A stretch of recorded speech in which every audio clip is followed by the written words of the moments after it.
வெற்றி சொல்கிறான் சாஃப்டாக பேசுங்க. அருள்தாஸ் அவர் ரொம்ப எனக்கு பிடிக்கும். ரொம்ப கஷ்டப்பட்டு பெரிய பிரபலமாகவே ஆகிட்டார் என்னை திட்டி திட்டி. ஆக்சுவலி என் மேலே செருப்பு எரியணும்னு சொன்ன ஒரு நண்பர். அவர் தயவுசெய்து 2 செருப்பாருங்க, அது 8ஆம் நம்பர் எறிங்க, என் காலுக்கு அதான் சைஸு. முகம் சுளிக்கிற மாதிரி பேசுறதுக்கு அவங்க சிரித்தாங்கன்னு சொல்லிட்டு, அவங்க சிரித்ததை விட மேலே இருந்த எல்லாரும் கீழே அந்த பத்திரிக்கையாலும் விழுந்து விழுந்து சிரித்தாங்க.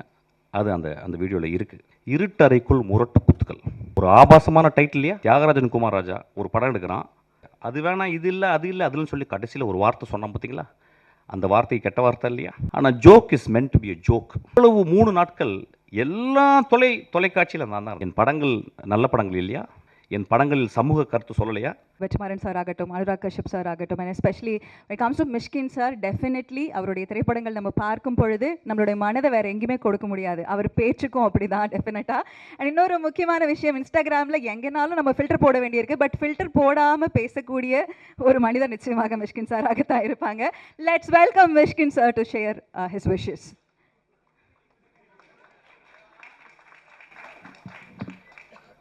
வெற்றி சொல்கிறான் சாஃப்டாக பேசுங்க.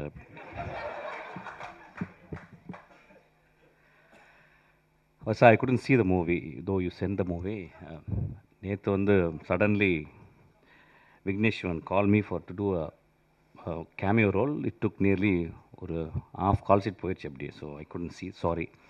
I saw the trailer and it spoke volumes.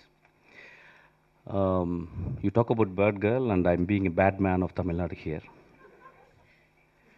It's very appropriate. And I could see அந்த படத்தை பார்க்கும்போது ஒரு வெற்றிமாறன் போன்ற ஒரு ஆளுமையிட்ட இருந்து வந்த எல்லா அசிஸ்டன்ட் டைரக்டரும் வந்து ஒரு டைரக்டரோட கூடவே இருந்து ஒரு ஒர்க் ஃபோர்ஸ் மாதிரி இருந்து சினிமாவை புரிந்து கொண்டு வருவர்கள் ரொம்ப கம்மி. என்கிட்ட சில பேர் இருந்தாங்க. அந்த வருஷாவை நான் எப்பயுமே பார்த்துக்கிட்டு இருக்கேன். அவ்வளோ டெடிக்கேஷன் தன் குரு மேலே. அந்த டெடிக்கேஷன் எப்படின்னு கேட்டால் வந்து சும்மா ஒரு 2 வருஷம் இருந்துட்டு ஒரு படத்தை கற்றுக்கணும் இல்லாமல் முழுக்க அந்த பெண் அந்த மனிதரை பார்த்து, குருவை பார்த்து நேசித்து, அவன் எப்படி சினிமா செய்கிறான், அவன் எப்படிப்பட்ட சினிமா செய்கிறான் பார்த்து செதுக்கி வளர்ந்த அந்த ஆளுமை இந்த படத்தினுடைய ட்ரைலரில் தெரியுது. ஆக்சுவலி அதுக்காக அவளுக்கு பெரிய கரகோஷத்தை கொடுக்க நான் கேட்குறேன். நான் ரொம்ப பேசலை, ஏன்னா பஞ்சாயத்தை பற்றி பேசணும் அதுக்கப்புறம். So some of the close-ups I watched. நிறைய பேருக்கு க்ளோஸ்அப்ஸ் வந்து ரொம்ப கஷ்டமான டிவைஸ். மணி சார் சொல்லியிருக்கார் வந்து ஒரு 10-15 இயர்ஸ் இருந்தால் கூட director cannot understand where to keep a close-up அப்படின்றது. there are beautiful close-ups அந்த ட்ரைலர்லாம் பார்த்தேன்.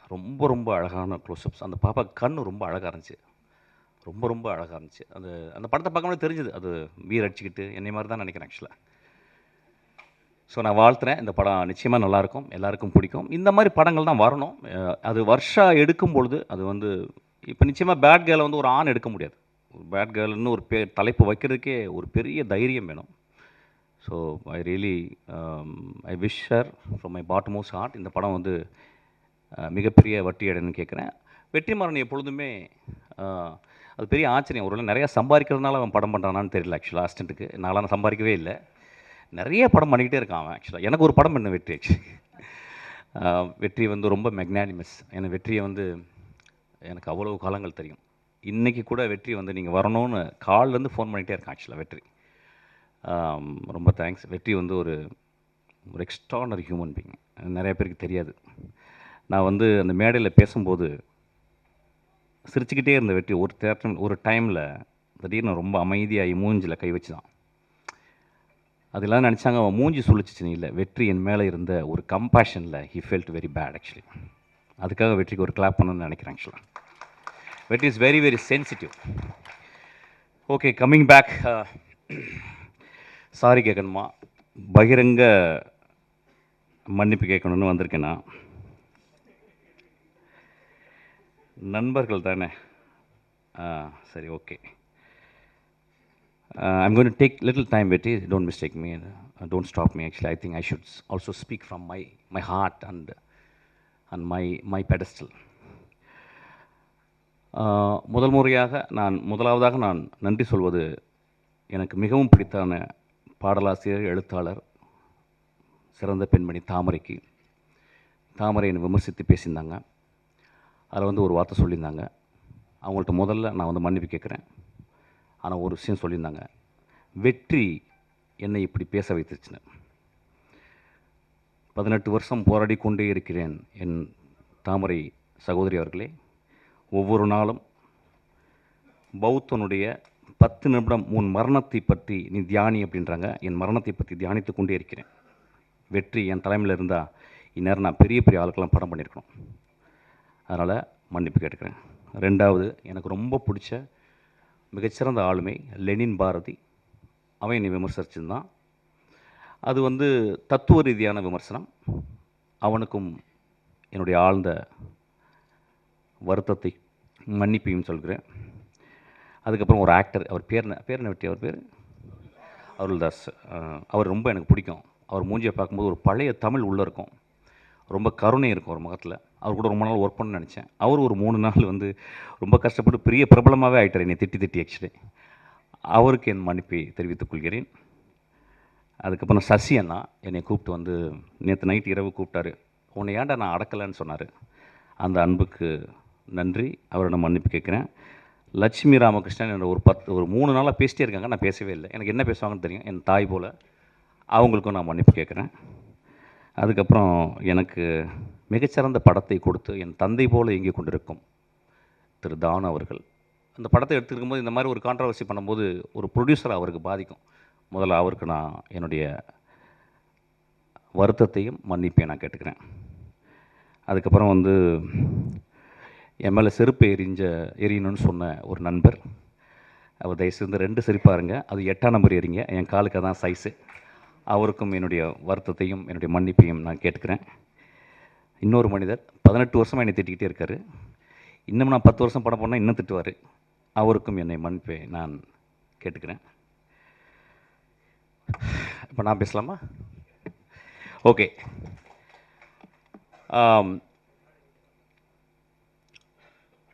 ஃப்ராய்டு வந்து ஜோக்ஸ் அண்ட் அன்கான்ஷியஸ்னு ஒரு புக் எழுதியிருக்கார். ஜோக்கு சொல்லும்போது, ஒரு நகைச்சுவை சொல்லும்போது அதை ரெசீவ் பண்ணுறவங்க, அதை வாங்குறவங்க, சிரிக்கிறவங்க ஆள் மனத்தில் இருந்து தான் சிரிக்கிறாங்க. They never react from their conscious. ஒரு ஜோக்கினுடைய இயல்பு. அன்றைக்கி மேடையில் அதுதான் நடந்துச்சு. நான் வந்து அதாவது அமீரிடம் அதுக்கப்புறம் வெற்றிமாறன் மன்னிப்பு கேட்குறேன். நிறைய பேர் அவங்க 2 பேரையும் திட்டினாங்க.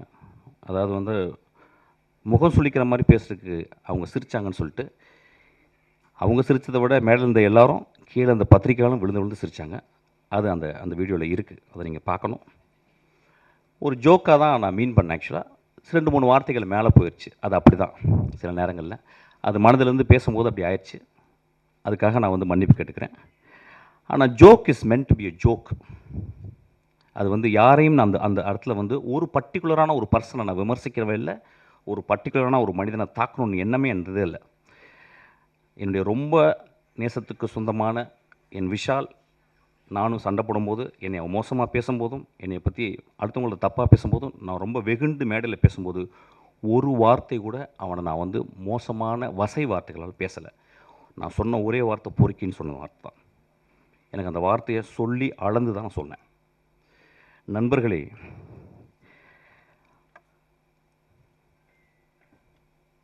மேடையில் அந்த சொன்னாங்க, என்ன சொன்னாங்கன்னா, ஒரு மேடையில் பேசுறதுக்கு நாகரிகம் வேணும்னு சொன்னாங்க. நண்பர்களே, ஒரு மேடையில், அது என்ன மேடைன்னு எனக்கு தெரியல, ஒரு அரசியல் மேடை அல்லது, இது வந்து கூத்து செய்யும் கலைஞர்களுடைய மேடை. இது அந்த கூத்து கலைஞர்கள் வந்து கிராமங்களில் போனீங்கன்னா, வள்ளி திருமணம் நிறைய நாடகங்களில் பார்த்திங்கன்னா, அந்த நாடகத்தில் ஒரு 12 மணிக்கு ஒரு பப்பனும் ஒரு டான்ஸ்காரியும் வந்து பேசுவாங்க. அது தமிழகம் முழுதும் தெரியும். அது ரொம்ப நாக்கூசுற வார்த்தைகள் பேசுவாங்க. அது ஏன்னா அது ஒரு மக்களுக்கு அது ஒரு விதமான ஒரு வெளிப்பாடு, அது ஒரு விதமான நகைச்சுவை. அந்த நகைச்சுவையின் அடிப்படையில் தான் அன்றைக்கி நான் பேசினேன். ஆக்சுவலாக யாரையும் புண்படுத்தணும்னு பேசவே இல்லை. ஏன்னா ஒரு படத்தினுடைய விழாக்கு வந்திருக்கேன், அந்த படத்தை பற்றி நான் பேசணும். அந்த படம் என் ஆன்மாவுக்குள்ளே சென்றுச்சு. அந்த படம் பெருசாக ஓடிச்சுன்னா கூட எனக்கு தெரியல. இப்போ அந்த படத்தினுடைய நடிகர்கள், அந்த படத்தினுடைய இயக்குனர், அந்த படத்தை தயாரித்தவர்கள் வந்து அவ்வளோ அழகான விஷயம் பண்ணியிருக்காங்க. அதை பேசணும்னு நினச்சேன். அதை பேசுகிறதுக்கு வந்து இந்த படம் நல்லா இருக்கு, இந்த படம் இப்படி இருந்தால் நல்லாயிருக்கும்னு நான் பேசல. என் மனதில் ஆழத்திலேருந்து தான் பேசினேன். அது பேசுனது உங்களுக்கு வந்து பாதிச்சிருக்கு. நான் கேட்குறேன், திருக்குறளில் காமத்துப்பால் இல்லையா? பெருமாள் முருகன் எழுதின சங்கத்தில் எத்தனை தடவை அல்குல் என்ற வார்த்தையில் உபயோகித்திருக்காங்கன்னு சொல்லி அவருடைய கட்டுரையில் இருக்கு. இப்படி நான் சொல்லிக்கிட்டே போகலாம். ரொம்ப நாளைக்கு முந்தி ஒரு படம் வந்துச்சு. அந்த படத்தின் பேர் இருட்டறைக்குள் முரட்டு குத்துக்கள். நெஞ்ச தொட்டு சொல்லுவோம். அந்த டைட்டில் முதல்ல வந்தவுடனே அந்த இருட்டறைக்குள்ளே முகமது அலியும் டைசனும் பாக்ஸிங் போகிறான்னு நினச்சோம். மனசத்தோடு சொல்லுங்கள். ஒரு ஆபாசமான டைட்டில் இல்லையா? வித் டியூ ரெஸ்பெக்ட் அந்த டைரக்டரையும் அந்த ப்ரொடியூசரையும் பற்றி நான் பேசலை, ஒரு எக்ஸாம்பிள் சொல்கிறேன். அப்போ அந்த படத்தை பார்த்து, ஓ அதுக்குள்ளே 2 பேரும் பாக்ஸிங் போட போகிறாங்கன்னு படம் போன பிறகு அதே மாதிரி பாக்ஸிங்காக படத்தில் இருந்துச்சு. இப்போ இந்த 10 வருடங்களில் வந்த மோசமான விரச காட்சிகளை கொண்ட படம் இல்லையா அது? அப்போ என் நண்பர்கள் அந்த படத்தை பற்றி யாராவது விமர்சித்தாங்களா? என் தம்பி விஜய் சேதுபதி, என் தம்பி தியாகராஜன் குமார் ராஜா ஒரு படம் எடுக்கிறான். அந்த படத்தினுடைய முதல் ட்ரைலரில் தம்பி பேசிகிட்டே வந்து கடைசி வார்த்தை, அது வேணாம், இது இல்லை, அது இல்லை, அதுன்னு சொல்லி கடைசியில் ஒரு வார்த்தை சொன்னான் பார்த்தீங்களா? அந்த வார்த்தை கெட்ட வார்த்தை இல்லையா? அன்றைக்கி நண்பர்கள் சும்மா இருந்தீங்களா? எல்லோரும் பார்க்குறாங்கல்ல. 3 நாட்கள் என்ன கிட்டத்தட்ட 500 பேர் எனக்கு ஃபோன் பண்ணாங்க நண்பர்களே. பெண்கள் ஃபோன் பண்ணாங்க நிறைய பேர். பத்திரமா இருங்க அப்படின்னாங்க. ஐயா என்னை பற்றி நீங்கள் சொல்லணும்னா என்னுடைய படங்களை பார்த்து சொல்லணும். என்னை பற்றி சொல்லணும்னா வெற்றிமாறன் இன்னைக்கு அழைச்சிருக்கான்ல, அவன்கிட்ட கேளுங்க. என்னை பற்றி உங்களுக்கு தெரியும்னா என் தந்தை போல் ஒருத்தர் உட்காந்துருக்கார் பாருங்க, அவர்கிட்ட கேளுங்க. நீங்கள் நேராக வந்து என்கிட்ட ஃபோன் பண்ணி திட்டலாம், பேசலாம். எவ்வளவு 3 நாட்கள் எல்லா தொலைக்காட்சியில் நான் தான் இருந்தேன். என் படங்கள் நல்ல படங்கள் இல்லையா? என் படங்களில் சமூக கருத்து சொல்லலையா? என் படங்கள் பேரன்பு இல்லையா? நான் வந்து உடனே ஒரு பெரிய ஒரு ஆக்டர்கிட்ட போய் கதை சொல்லி நான் பெருசாக வின் பண்ண நினைக்கலையா? நான் கமல் சார்கிட்ட போயிட்டு திரும்பி வந்துட்டேன். ரஜினி சாருக்கு எனக்கு சொல்ல வாய்ப்பு கிடைச்சிது, நான் சொல்லாமல் வந்துட்டேன். படங்களை நேசிப்பவன் இல்லையா? படங்களையும் மனிதர்களையும் மனித இனங்களையும் பிராணிகளையும் இயற்கையும் நேசிப்பவன் ஐயா நான். எனக்கு நீங்கள் சொல்கிறீங்க வந்து ஆபாசமாக எடுக்கிறேன்னு சொல்லிட்டு. பிசாசு 2ல் என் குழந்தை ஆண்ட்ரியா அவட்ட கதை சொன்னேன். அதில் ஒரு தாய்க்குள்ளே பேய். அப்போ சொன்னேன், அந்த பேய் நிறைய விரசமாக இருக்கிறா, அதுக்கு வந்து நிறையா நிர்வாண காட்சிகள் தேவைம்மா, நடிக்க முடியுமான்னு கேட்டேன். அவர் அந்த கதையை கேட்டு சொன்னான், நடிக்கிறேன் ஐயான்னா. நான் என்ன பண்ணேன், அதுக்கு ஒரு ஃபோட்டோ ஷூட் பண்ணேன். அந்த ஃபோட்டோ ஷூட்டு ஒரு பெண்ணால் எடுக்கப்பட்ட ஒரு ஃபோட்டோ ஷூட்டு ரெடி ஆயிடுச்சு. என்னுடைய அசிஸ்டன்ட் டைரக்டர் ஈஸ்வரி அனுப்புகிறேன், நானும் உள்ளே இருக்கேன். அவள் அந்த பெண் அந்த அந்த அந்த அந்த மிகச்சிறந்த ஆக்ட்ரஸ், அவள் மிகச்சிறந்த ஆளுமை. அவள் என்ன பண்ணா, என் நம்பிக்கையில், என் கதை மேலே இந்த நம்பிக்கையில் அவள் அந்த ரூமில் போயிட்டு அவள் நிர்வாணமாக வெளியே வர வேண்டியது. நான் அவள் வீட்டு வெளியே போயிட்டு சிகரெட் பிடிச்சிட்டு நான் அப்படியே ஆஃபீஸ்க்கு வந்துட்டேன். அவள் ஃபோன் பண்ணி, எங்கே சார் இருக்கீங்க கேட்டான். நான் சொன்னேன், அம்மா உன் நிர்வாணத்தை நான் காட்டி என் படத்தில் நான் காட்டி என் படம் ஓஹோன்னு பெரிய பேர் வாங்கலாம், நான் ஒரு பெரிய பெட்ரோ ஆல்பனர் மாதிரி நான் ஒரு பெரிய பேர் வாங்கிடலாமா? ஆனால் உன்னுடைய நிர்வாணத்தை காட்டி நான் என் படத்தில் காட்டினேன்னா, போஸ்டரில் காட்டினேன்னா, அதை பார்க்கும் இளைஞர் நான் பார்த்த பார்வை மாதிரி ஒரு இலக்கியமாக அந்த திரைப்படத்தை பார்ப்பாங்களா? விரசமதமாக பார்ப்பாங்க. அந்த காட்சி வேணான்னு சொல்லிட்டு வந்தீங்க. அந்த காட்சி நான் ஒரு ஃபோட்டோ எடுத்தாந்து நான் போஸ்டரில் போட்டிருந்தா இந்நேரம் அந்த படம் ரிலீஸ் ஆகிருக்கும். 2 வருடம் அந்த படம் வந்து கேனில் இருக்குது. அந்த படத்தை பார்த்த ஒரு மனுஷன் வெற்றிமாறன் உட்காந்துருக்கான். அதை பார்த்துட்டு சாயங்காலம் எனக்கு ஒரு மெசேஜ் பண்ணால், இந்த இரவு முழுதும் என்னால் பேச முடியாது, நான் காலையில் போன்றேன் மெஸ்கின் அப்படின்னு சொன்னான். அந்த குழந்தைக்கு, அந்த ஆண்ட்ரியா, ஒரு மிகப்பெரிய அவார்டு இன்டர்நேஷ்னல் லெவலில் அவளுக்கு ரெக்கக்னிஷன் கிடச்சிருக்கும். அந்த படம் ஓடாமல் இருக்குது. நான் சினிமாவை நேசிப்பவன் இல்லையா? சினிமாவையும் சினிமா மேடையும் சினிமா மனிதர்களையும் நேசித்து கொண்டே இருக்கிறேன். எனக்கு அதை தவிர வேறு வேலையே கிடையாது. நான் ஓனாய் ஆட்டுக்குட்டி பண்ணேன். அது முதல் நாள் ரிலீஸ் ஆக விடலை, உங்களுக்கு தெரியாது. அன்றைக்கி மறுநாள் நைட்டு ரிலீஸ் ஆச்சு. 10 நாளுக்கு அப்புறம் அதை டிவி ரைட்ஸ் வாங்க வந்தாங்க. அப்போ எனக்கு நெருக்கமான மனிதன், ஒரு பெரிய இயக்குனர் என்னை கூப்பிட்டு போய் உனக்கு நிறைய காசு வாங்கி தரேன்டான்னு கூப்பிட்டு போனார். ஒரு பெரிய ரூமுக்குள்ளே போனான் ஐயா. அவன் என் நண்பன். அவன் 20 பேர் இருந்தாங்க அந்த ரூமுக்குள்ளே. 75 லட்சம் ரூபாய்க்கு நீ டிவி ரைட்ஸ் கொடுத்தா கொடு அப்படின்னாங்க. நான் சொன்னேன், ஐயா நான் ரொம்ப கஷ்டப்பட்டு எடுத்துருக்கேன், இந்த படம் நல்ல படம், ஒரு 2 ரூபா கொடுங்க. ஏன்னு கொடுக்க மாட்டேன் சொல்லிகிட்டே இருக்காங்க. அப்போ தான் எனக்கு தெரிஞ்சுது, 20 தடியர்களை உள்ளே வைத்து என்னை மிரட்டி என்னை கையெழுத்து போட வச்சாங்க. 75 லட்ச ரூபா கொடுத்தாங்க. அந்த திரைப்படம் அந்த சேனலில் இது வரைக்கும் 80 வாட்டி ரிலீஸ் ஆயிருக்கு. அந்த செக் எடுத்தாந்து அவங்கள்ட்ட நான் கிழிச்சு போட்டுட்டு சொன்னேன், ஐயா நான் சென்னைக்கு வரும்போது ஒரு வெள்ளை பேப்பரும் ஒரு பென்சில் தான் எடுத்துகிட்டு வந்தேன், அவ்வளோ வறுமையான குடும்பத்துலேருந்து வந்தவன், நான் கஷ்டப்பட்டு திரும்பி வருவேன் என்ன, நான் கஷ்டப்பட்டு இந்த மேடையில் நின்றுருக்கேன் எண்ணம். அதில் 4 பேர் இறந்து போயிட்டாங்க. அந்த எனக்கு துரோகம் செஞ்சான் அந்த மனுஷன், அவன் ஒரு பெரிய டைரக்டர் இருக்கான். ஒவ்வொரு தருணமும் நான் துரோகத்தை அனுபவித்துக் கொண்டு இருக்கிறேன். எப்படி ஒரு சக மனிதனை பார்த்து என்னால் மோசமாக பேச முடியும்? பேசுறதுக்கு ரீசனா? பேச வேண்டிய கட்டாயம் ஐயா. ஒரு விழாவில் வந்து அந்த விழாவில் நான் கூடி விற்கணும். எதுக்கு நான் கொட்டுக்காலிக்கு நேக்கடாக நிற்கிறேன்னு சொன்னேன்? அப்படியாவது கவனத்தை ஈர்க்கணும்னு நினைக்கிறேன். இந்த படத்துக்கு நான் இப்போ பேசுறதுக்கு அந்த அப்படியாவது இந்த படத்தை கவனத்தை ஈர்க்கிறது பேச. எனக்கு அவ்வளோ புத்தகம், 40 வருஷம் புத்தகம் படிக்கிறதுக்கு எனக்கு டைமே இல்லை.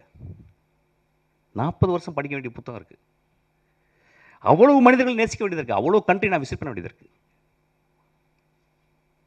மன்னிப்பு கேட்டதுக்கு என்றைக்குமே நான் தயங்க மாட்டேங்க. உதிரிப்பூக்களில் ஒரு சீன் வரும், கடைசி சீனு. அதில் வந்து அந்த அந்த மோசமான மனிதன், அந்த ஈவில், அவன் கடைசியில் சொல்லுவான் அந்த ஊர் மக்களை பார்த்து. ஊர் மக்கள் சொல்லுவாங்க, நீ சாவிடாமாங்க. அவன் சொல்லுவான், எனக்கு ரொம்ப வருத்தம், இவ்வளோ நாள் கெட்டவனாக இருந்தேன், உங்களுக்கு நான் வந்து எல்லாரையும் கெட்டவனாக்கிட்டேன், அது ரொம்ப வருத்தமாக இருக்கேன். நண்பர்களே, நான் உங்கள் முன் மண்டியிட்டு மன்னிப்பு கேட்டு உங்களை எல்லாரும் நான் கடவுளாக்குகிறேன். நன்றி.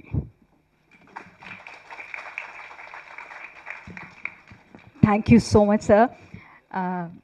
சோல் ஸ்டரிங் மூவிஸ் போல் அது வந்து ஒரு soul stirring speech, and thank you.